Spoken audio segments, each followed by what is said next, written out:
Hello guys, मैं मीनाक्षी। पहले हमने वैदिक काल के बारे में बात की थी, फिर बौद्ध धर्म के बारे में बात की थी। इसके बाद जो है अब हम बात करेंगे राजा महाराजाओं के बारे में। प्रारंभिक राज्य कौन कौन से अस्तित्व में आए थे। बौद्ध धर्म के टाइम पे ही है बहुत सारे राज्य जो थे अस्तित्व में आने शुरू हो गए थे, छोटे छोटे राज्य जिन्हें महाजनपद कहा जाने लगा। तो ये 6वीं शताब्दी में आए थे छोटे छोटे राज्य। और इस टाइम पे जो है लोहे का यूज़ करना शुरू कर दिया था लोगों ने। जो हल वगैरह थे वे लोहे के फाल यूज़ करने शुरू कर दिए थे, जिससे कृषि अच्छी होती थी। तो उस टाइम पे जो हमें जितनी भी जानकारी मिलती है उस टाइम के प्रारंभिक राज्यों के बारे में, वो हमें मिलती है बौद्ध ग्रंथ के अगुत्तर निकाय से।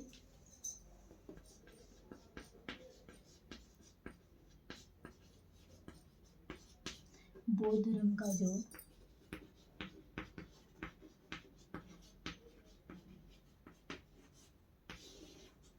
अगुत्तर निकाय, इससे हमें जानकारी मिलती है प्रारंभिक राज्यों के बारे में। 16 महाजनपद थे।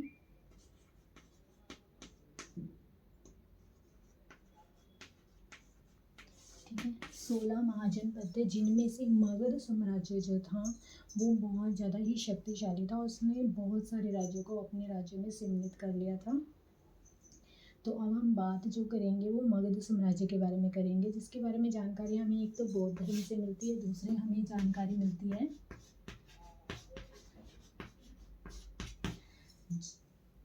जैन धर्म जो है, जैन धर्म के भगवती सूत्र से।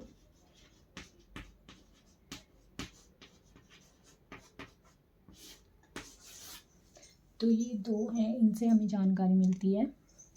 एक तो बौद्ध धर्म के अगुत्तर निकाय से हमें जानकारी मिलती है, दूसरा जैन धर्म के भगवती सूत्र से हमें जानकारी मिलती है कि उस टाइम पे जो राज्य थे 16 महाजनपद थे, वो किस तरह से कैसे शासन किया उन्होंने, कैसी अर्थव्यवस्था थी उनकी, सबके बारे में। तो अब हम बात करेंगे आगे मगध साम्राज्य की। तो पहले मगध साम्राज्य के बारे में जानने से पहले मैं आपको बता दूं कि मगध की जो टोटल राजधानियाँ जो हैं, मगध की जो एक सबसे प्राचीन राजधानी जो रही है मगध की, वो रही है राजगृह। ठीक है, राजगृह गिरिब्रज, ये मगध की सबसे प्राचीन राजधानी रही है। ठीक है, ये मगध की जो है सबसे प्राचीन राजधानी रही है मगध की। मगध की टोटल जो राजधानियाँ हैं वो 3 बताई जाती हैं, जो राजगृह को चेंज करके फिर पाटलिपुत्र हो गई थी। ठीक है, पाटलिपुत्र। तो ये कैसे हुआ, क्या हुआ, ये सारी स्टोरी की तरह हम आगे समझेंगे और बहुत ही ज़्यादा इंटरेस्टिंग आपको लगने वाली है ये स्टोरी मगध साम्राज्य के बारे में, इनके शासक के बारे में। तो ये हम अभी एक स्टोरी की तरह देखेंगे।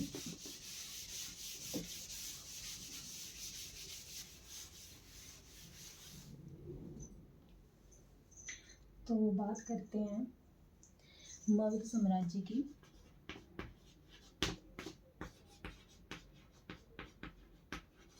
मगध साम्राज्य, इसमें 4 वंश सबसे ज़्यादा फेमस थे। 4 वंश इसमें सबसे ज़्यादा फेमस थे। वैसे तो इसके 3 वंश सबसे पहले माने गए थे, चौथा वंश बाद में आया था, लेकिन जो इसके 4 वंश हैं, इसके 4 वंश थे। एक तो पहला था हर्यक वंश, सेकंड था शिशुनाग वंश, एंड थर्ड इसका जो हुआ था वो नंद वंश था। और जो इन सब में सबसे शक्तिशाली वंश माना जाता है वो माना गया था मौर्य वंश। मैं इसे आपको एक ट्रिक से याद करवाऊंगी। इसके 4 वंश थे मगध साम्राज्य के। 4 वंश कैसे याद रखने हैं, ये ट्रिक आप याद रखिएगा। हरि, शिव, नमः। ठीक है, हरि शिव नमः, ये याद रखिएगा। हरि से हर्यक वंश, शिव से शिशु नागवंश, कैसे शिव के गले में नाग होता है, ठीक है, उन्होंने नाग धारण किया होता है, तो शिशु नागवंश ऐसे याद रखिएगा। न से हो गया हमारा नंदवंश और म से हो गया हमारा मौर्यवंश। तो इस ट्रिक से आपको जल्दी से इजी से ये याद हो जाएगा। तो मगध साम्राज्य के हमारे 4 वंश थे, हर्यक वंश, शिशु नागवंश, नंदवंश एंड मौर्यवंश। तो हम सबसे पहले जो बात करेंगे, अब हर्यक वंश की बात करेंगे।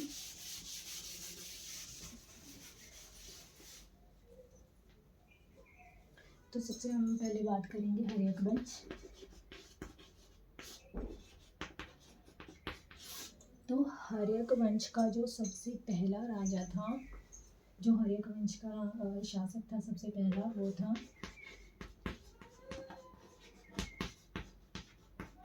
बिंबिसार। सेकंड था इसका अजातशत्रु एंड थर्ड इसका था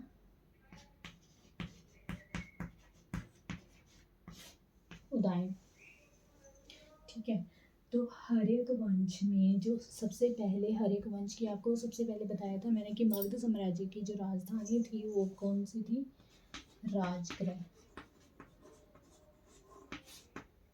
राजगृह, ठीक है। मगध साम्राज्य जो है बहुत ही मतलब 5 पहाड़ियों से घिरा हुआ साम्राज्य था, इस करके इसको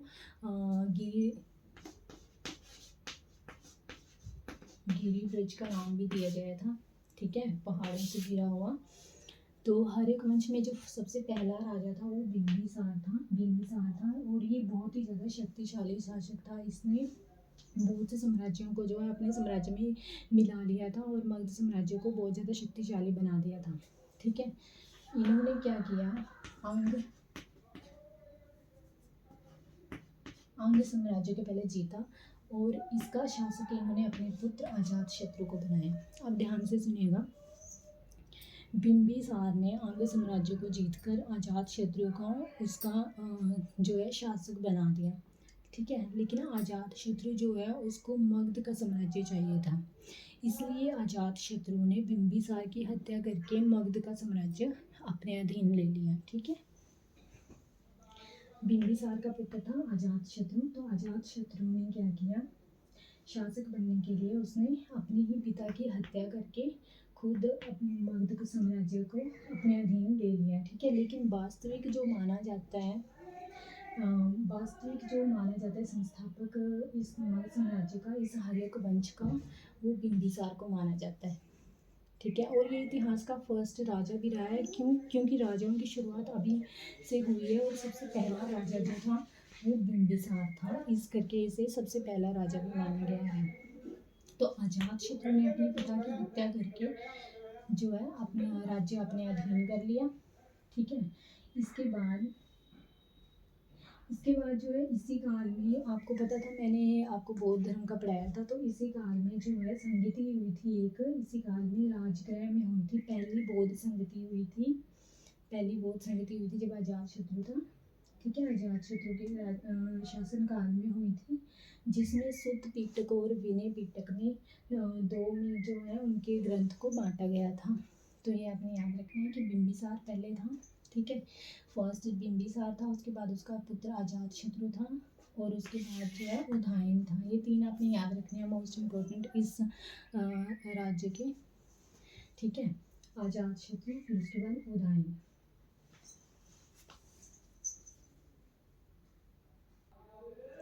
ठीक है, तो अजातशत्रु का जो आगे पुत्र था वो उदयन था, ठीक है। तो फिर बिंबिसार की हत्या अजातशत्रु ने की थी, अजातशत्रु की हत्या उसके पुत्र उदयन ने की थी, ठीक है। इसके टाइम में और इसके टाइम में दोनों में राजगृह ही इनकी राजधानी थी, लेकिन उदयन ने क्या किया, पाटलिपुत्र की स्थापना की, पाटलिपुत्र की स्थापना करके इसको जो है अपनी राजधानी बना लिया, ठीक है। पाटलिपुत्र की स्थापना करके उदयन ने जो है इसको अपनी राजधानी बना लिया। तो अजातशत्रु ने अपने पिता की हत्या की और उदयन ने अपने पिता अजातशत्रु की हत्या की और पाटलिपुत्र को राजगृह से चेंज करके पाटलिपुत्र को अपनी राजधानी बना लिया। ये याद रखना है आपको, ठीक है। बिंबिसार फर्स्ट, सेकंड है अजातशत्रु और थर्ड जो आएगा वो उदयन। उसने मतलब नया एक शुरू कर दिया युग। उदयन के बाद जो है सेकंड जो वंश था उसका उदय हो जाता है शिशुनाग वंश। ठीक है, शिशुनाग वंश का उदय हो जाता है उदयन के बाद, शिशुनाग वंश स्टार्ट हो जाता है।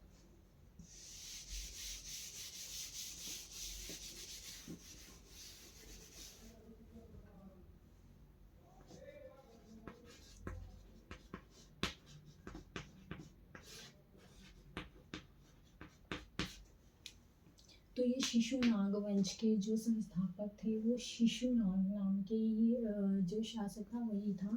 और उनकी राजधानी उन्होंने पाटलिपुत्र को चेंज करके इन्होंने अपनी राजधानी वैशाली को बना दिया। ठीक है, ध्यान रखिएगा। ये हर्यक वंश में 3 राजा याद रखने अपने, बिंबिसार, अजातशत्रु और उदयन। उसके बाद उदयन ने पाटलिपुत्र को में चेंज कर दी थी राजधानी, लेकिन शिशुनाग ने क्या किया, पाटलिपुत्र को चेंज करके वैशाली उसकी राजधानी बना दी। ठीक है, उसमें परिवर्तित कर दी। इसके बाद जो है शिशुनाग वंश के जो शासक थे शिशुनाग, इनके जो पुत्र थे वो थे कालाशोक। ठीक है, कालाशोक। तो शिशुनाग ने वैशाली को अपनी राजधानी बनाया पाटलिपुत्र से चेंज करके। लेकिन कालाशोक ने क्या किया, शिशुनाग के बाद जब कालाशोक गद्दी पर बैठा तो इन्होंने वैशाली से चेंज करके पाटलिपुत्र को फिर से अपनी राजधानी बना दिया। और इसके बाद जो है राजधानी ये चेंज नहीं होगी। तो सबसे पहले जो राजधानी चेंज की थी वो उदयन ने की थी हर्यक वंश में। फिर हर्यक वंश में फिर शिशुनाग जी ने वैशाली को पाटलिपुत्र से चेंज करके राजधानी बनाया। फिर कालाशोक ने फिर से पाटलिपुत्र को अपनी राजधानी बना दिया। तो कालाशोक आपको याद होगा, कालाशोक भी बौद्ध धर्म की एक संगति हुई थी उस टाइम पे, जो है सेकंड हुई थी उनकी संगति। उसमें इन्होंने क्या किया था, सेकंड संगति में जो है वो कालाशोक के टाइम पे हुई थी, सेकंड जो संगति हुई थी। ठीक है, लेकिन कालाशोक का यहाँ पे एक बहुत ही बढ़िया सा सेनापति था जिसका नाम था उग्रसेन। ध्यान से सुनिएगा यहाँ पे, उग्रसेन। अब देखिए, शिशुनाग के बाद कालाशोक बना। फिर कालाशोक के बाद जो है ये उग्रसेन जो है ना, ये कालाशोक के बारे में बहुत कुछ जानता था। उग्रसेन कालाशोक के बारे में सब कुछ जानता था, कैसे राज्य चलाता है, क्या क्या उसके राज्य में है, क्या क्या नहीं है, सब कुछ। मतलब एक तरह से उसके सारे भेद उसको पता चल गए थे। तो फिर उग्रसेन ने क्या किया, उग्रसेन को जब सब कुछ पता चल गया तो उसने क्या किया, कालाशोक की क्या कर दी, हत्या। इसने कालाशोक को मार दिया और उसकी जगह पे खुद गद्दी पे बैठ गया। लेकिन उग्रसेन नाम से ये नहीं बैठा, ये बैठा था, ये उग्रसेन के नाम से नहीं बैठा गद्दी पर, ये बैठा था महापद्मनंद।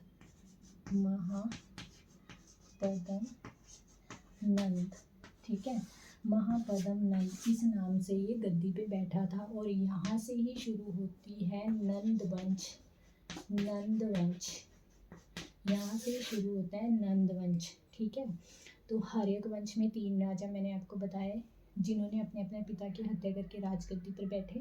फिर शिशुनाग वंश में शिशुनाग फर्स्ट जो शासक थे, उसके बाद इन्होंने राजधानी को चेंज किया था। फिर कालाशोक ने राजधानी को चेंज किया। फिर उसके बाद कालाशोक के बारे में सब कुछ वेद जान के उसके सेनापति ने क्या किया, कालाशोक को मारकर उसकी जगह पे खुद गद्दी पे बैठ गया और अपने नए वंश का एक स्थापना की जिसका नाम था नंद वंश।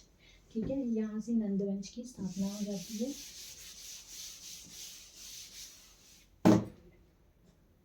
तो यहाँ से शुरू हो गया नंदवंश। तो नंदवंश का जो फर्स्ट संस्थापक था वो यही था उग्रसेन। ठीक है, महापद्म नंद। और महापद्म नंद ना बहुत अच्छा शासक बना था। ठीक है, महापद्म नंद जो था बहुत शक्तिशाली शासक था और बहुत ही अच्छा शासक बना था ये अपने शासन काल में। लेकिन उसका पुत्र जो था, महापद्म नंद का जो पुत्र था जितना महापद्मनंद अच्छा शासक था उतना ही महापद्मनंद का जो पुत्र था वो बिल्कुल भी अच्छा नहीं था, मतलब वो था घनानंद। ये आपने स्टोरी सुनी होगी, घनानंद का जो घनानंद की जो हत्या करता है वो चंद्रगुप्त मौर्य करता है, फिर वो मौर्य साम्राज्य की नींव रखता है। तो ये सब जानने के लिए सबसे पहले हम बात करेंगे घनानंद की महापद्मनंद तो बहुत अच्छा था, लेकिन जो घनानंद था वो बहुत ही ज़्यादा निकम्मा था। महापद्मनंद को जो है इतिहास में जो है जाना जाता है, इसको सर्व क्षत्रांतक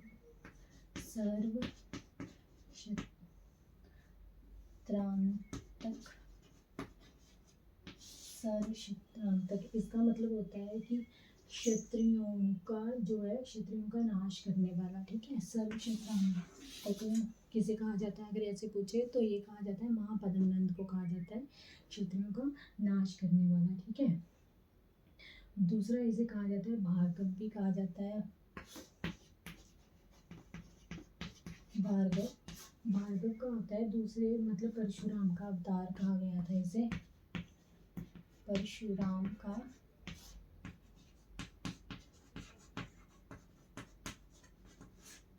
अवतार। तो परशुराम का अवतार कहा गया था इसे। तो महापद्मनंद के जो ना 8 पुत्र होते हैं, उसमें से राज्य में जो बैठता है वो घनानंद बैठता है, ठीक है, राज्य में बैठता है। और उससे चंद्रगुप्त मौर्य जो होता है घनानंद की हत्या कर देता है, ठीक है। तो आगे की स्टोरी जो घनानंद के बारे में, चंद्रगुप्त मौर्य क्या कौन था, ये सब जानने के लिए मैं सेकंड वीडियो बनाऊंगी, क्योंकि थोड़ा लंबा है मौर्य वंश का। मौर्य वंश जब स्टार्ट होगा वो थोड़ा ज़्यादा डीप है, और उसके जानने से पहले हम सिकंदर के बारे में जानेंगे। तो मौर्य वंश को जानने से पहले मैं आपको सिकंदर के बारे में बता देती हूँ। तो आई होप यहाँ तक आपको क्लियर हो गया होगा,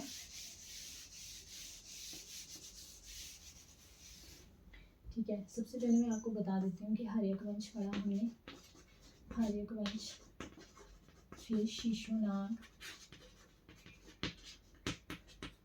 और एंड में नंद वंश। तो हर्यक में हमने पहले पढ़ा बिंबिसार, फिर अजातशत्रु, फिर उदयन, शिशुनाग में शिशुनाग,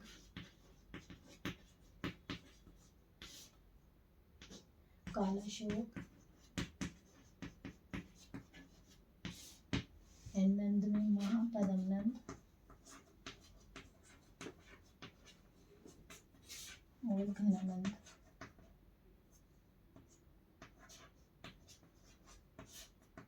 ठीक है, तो बिंबिसार का और इसका पढ़ा था हमने कि अजातशत्रु बिंबिसार की हत्या करके जो है खुद राजगद्दी पे बैठता है। उदयन भी अपने पिता की हत्या करके गद्दी पर बैठता है। बिंबिसार और अजातशत्रु के टाइम में जो राजधानी होती है वो राजगृह ही होती है, लेकिन उदयन जो है उसे चेंज कर देता है पाटलिपुत्र में चेंज कर देता है, ठीक है। जो सबसे पहला राजा जिसने राजधानी चेंज की थी वो पाटलिपुत्र चेंज की थी, और उसका निर्माण कराया था वो उदयन थे। उसके बाद शिशुनाग जो है ना, शिशुनाग बोलते हैं कि नहीं, उदयन ने जो पाटलिपुत्र रखे उसे मैं चेंज करके वैशाली बना दूंगा, वैशाली को उसने अपनी राजधानी बनाया। लेकिन कालाशोक ने बोला कि नहीं, पाटलिपुत्र ही सही है, पाटलिपुत्र को उसने चेंज कर दिया, और कालाशोक ने फिर से पाटलिपुत्र को अपनी राजधानी बना दिया। उसके बाद ये जो राजधानी है वो चेंज नहीं होगी, आगे जाके चेंज होगी, तो अभी इस टाइम तक चेंज नहीं होगी, ठीक है। तो महापद्मनंद जितने ही अच्छे होते हैं, घनानंद उतना ही निकम्मा होता है। तो ये था। और हर्यक वंश, शिशुनाग वंश, नंद वंश और मौर्य वंश मैंने कैसे आपको याद कराए थे, हरि शिव नवा, ठीक है। हर्यक वंश, शिशुनाग वंश, न से नंद वंश और म से मौर्य वंश, ऐसे आपको याद रखना है। आई होप कि आपको ये लेसन कभी नहीं भूलेगा। इस तरह से अगर आप याद रखोगे, ये बिंबिसार, ठीक है, बिंबिसार, अजातशत्रु, मतलब जिसका कोई शत्रु नहीं है, इस तरीके से याद रख लीजिएगा।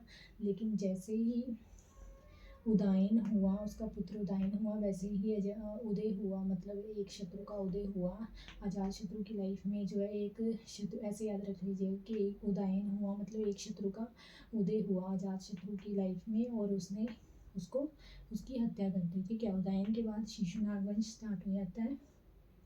और नाग कैसे होते हैं, काले रंग के होते हैं, तो वैसे याद रख लीजिएगा शिशुनाग एक हो गया, और नाग काले रंग के होते हैं, तो काला शोक उसका सेकंड, मतलब सेकंड ये हो गया। ठीक है, काला शोक को जो है, काला शोक को एक और भी नाम से जाना जाता था,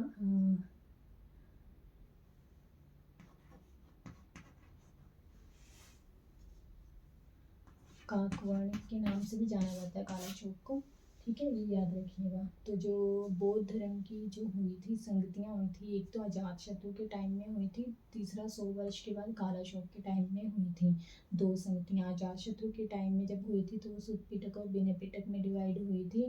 काला शोक के टाइम में जब हुई थी, भिक्षुओं के बीच कुछ मतभेद हो गया था, उस टाइम पे वो डिवाइड हुई थी। ठीक है, तो इस तरह से अब हम इसके बाद पढ़ेंगे सिकंदर के बारे में, क्योंकि सिकंदर के बारे में अगर आप पढ़ोगे उसके बाद आपको समझ में आएगी घनानंद और चंद्रगुप्त मौर्य के बारे में। ठीक है, ये घनानंद जो है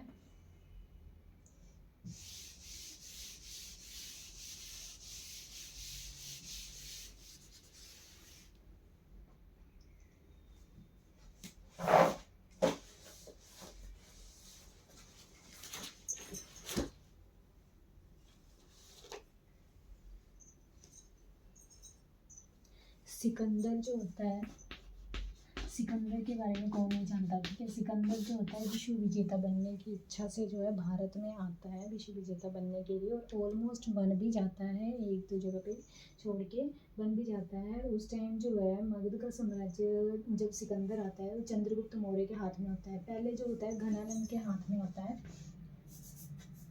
पहले जो होता है घनानंद के हाथ में होता है। ठीक है, स्टोरी है ये, कैसे सुनना। घनानंद जो है पहले राज्य संभाल रहा होता है, भोग विलास ऐसे में पड़ा होता है ये। तो इसको ना आके ना वहाँ पे चाणक्य आते हैं, एक गुरु होते हैं चाणक्य, चंद्रगुप्त मौर्य के जो गुरु बने थे बाद में। तो चाणक्य आते हैं, वो बोलते हैं कि तू अपना राज्य क्यों नहीं संभालता, कि इतना सब कुछ नष्ट हो रहा है, इतना सब कुछ बिखर रहा है। तो घनानंद ने ना उनकी जो है उनका अपमान कर दिया था चाणक्य का। ठीक है, घनानंद चाणक्य का अपमान कर देते हैं, तो चाणक्य को वो बहुत बुरा लगता है। उसके बाद चाणक्य जो है वो बोलते हैं कि अब मैं मतलब वो चाहते थे कि अब घनानंद की जगह कोई और राजा बने, और घनानंद की जो हत्या करना चाहते थे। इसलिए उन्होंने जो है वो जंगल में कहीं जा रहे होते, तो उनको ना एक बच्चा मिलता है जो कि तलवारबाजी अच्छी करता होता है, वो चंद्रगुप्त मौर्य होता है। तो घनानंद ने जो है चंद्रगुप्त मौर्य को ढूंढा, उसको प्रशिक्षित किया, उसके बाद जो है घनानंद का की हत्या करवा के जो है चंद्रगुप्त मौर्य को गद्दी पर बिठाया। ठीक है, ये यहाँ तक की स्टोरी होगी। इससे पहले हम जानते हैं सिकंदर के बारे में। तो सिकंदर जो होता है इनका समकालीन होता है, तो इनके टाइम पे जो है घनानंद ने जो है जो चाणक्य का अपमान किया था। ठीक है, तो फिर चंद्रगुप्त मौर्य को ट्रेनिंग दे के घनानंद को हटा दिया जाता है, और चंद्रगुप्त मौर्य जो है उस टाइम पे वहाँ का बन जाता है, शासक बन जाता है। सिकंदर जो होता है वो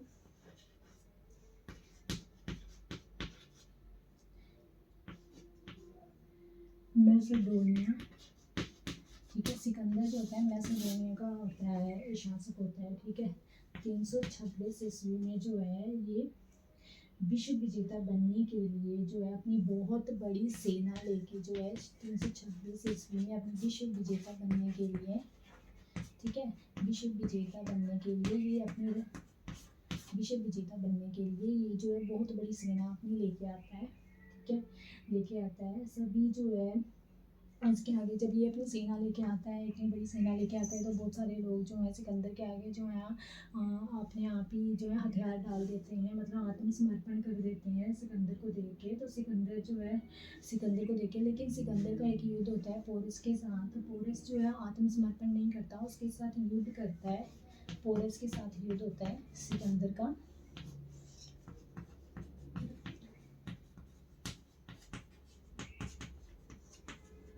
ठीक है। सिकंदर और पोरस के बीच जो है युद्ध होता है आमने सामने, जिसमें ये क्या है, पोरस जो है ये हार जाता है और सिकंदर जीत जाता है। ठीक है, तो इस युद्ध को जो है हाइडेस पीस कहा जाता है। ये जो युद्ध हुआ था इसे हाइडेस पीस, ठीक है, हाइडेस पीस कहा जाता है इस युद्ध को। इस युद्ध को हाइडेस पीस कहा जाता है। कई बार इसको बिस्तता का युद्ध या जेलन का युद्ध भी कहा जाता है। तो इसमें क्या है, पोरस हार जाता है और सिकंदर जीत जाता है। इसके बाद जो है आगे जाते हैं जब, तो सिकंदर की जो सेना होती है वो आगे जब जाती है, आगे बढ़ती है, तो आगे बढ़ते बढ़ते जो है सिकंदर की जो सेना है वो ब्यास नदी के पास पहुंचती है। ठीक है, ब्यास नदी के पास पहुंचती है तो वहाँ से भी सिकंदर की सेना जो है वो आगे जाने के लिए मना कर देती है। ठीक है, आगे जाने के लिए मना कर देती है। क्यों? क्योंकि एक तो मगध का साम्राज्य इतना बड़ा होता है, दूसरी ब्यास नदी बहुत ज़्यादा बड़ी होती है, तो वहाँ के उसकी जो सिकंदर की सेना है वो मना कर देती है। क्योंकि साथ वाले जो लोग थे उन्होंने कहा था कि एक तो तुम ब्यास नदी पार करके जाओगे और आगे तुम्हारा जो है आगे जो है नंद वंश है, मतलब मौर्य वंश स्टार्ट हो चुका था उस टाइम पे। तो इतने बड़े वंश का जो है आप मतलब कैसे उनके साथ कैसे जीतोगे, ये सब होता है। तो वो थोड़ा सिकंदर की सेना पीछे हट जाती है, तो ये कारण था। तो इतना आपको सिकंदर के बारे में ये पता होना चाहिए। ठीक है, तो सिकंदर की सेना आगे बढ़ने से मना कर देती है। सिकंदर के दो सेनापति होते हैं, एक निर्याकस होता है, इसके सेनापति होते हैं, एक होता है निर्याकस,